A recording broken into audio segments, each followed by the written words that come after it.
ஈரானோட புதிய உச்ச தலைவரா பொறுப்பேற்றிருக்க முஸ்தபா கமேனி தன்னோட முதல் அதிகாரப்பூர்வ அறிக்கையில அமெரிக்கா மற்றும் இஸ்ரேலுக்கு எதிராக கடும் எச்சரிக்கைகளை விடுத்திருக்காரு. ஈரான் அரசு தொலைக்காட்சியில செய்தி வாசிப்பாளர் மூலம் வாசிக்கப்பட்ட இந்த அறிக்கையில அதாவது பழிவாங்குற நடவடிக்கைகளை உறுதிப்படுத்தியிருக்காங்க. தன்னோட தந்தை அயதுல்லா அலி கமேனியோட மரணத்துக்கு மட்டுமல்லாது போர்ல உயிரிழந்தவங்களோட ஒவ்வொரு ஈரானிய குடிமகனுக்காகவும் குறிப்பா பள்ளி தாக்குதல்ல கொல்லப்பட்ட குழந்தைகளுக்காகவும் எதிரிகளை பழி வாங்குவதே எங்களோட முதல் முன்னுரிமை அப்படின்னு சொல்லியிருக்காரு. தியாகிகளோட ரத்தத்துக்கு பழி வாங்கியே தீர்வோம் அப்படிங்கிற மாதிரி அந்த அறிக்கையில குறிப்பிட்டிருக்காங்க.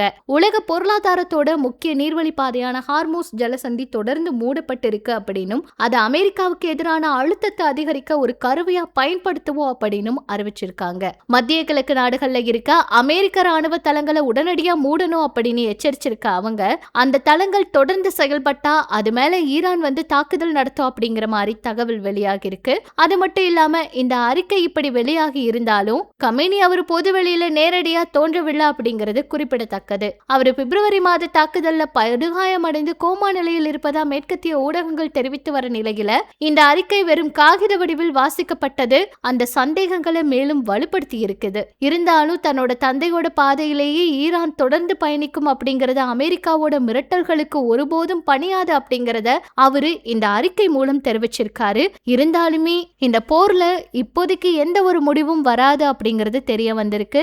ஈரான் அவங்களோட முடிவுல உறுதியா இருக்கிறதாகவும் யார்கிட்டையும் அடிபணிய மாட்டோம் அப்படின்னு சொல்லி இருக்கிறதாகவும் பழிவாங்கியே தீருவோம் அப்படிங்கிற ஒரு முடிவுல இருக்கிறதாகவும் தகவல் வெளியாகி இருக்கு.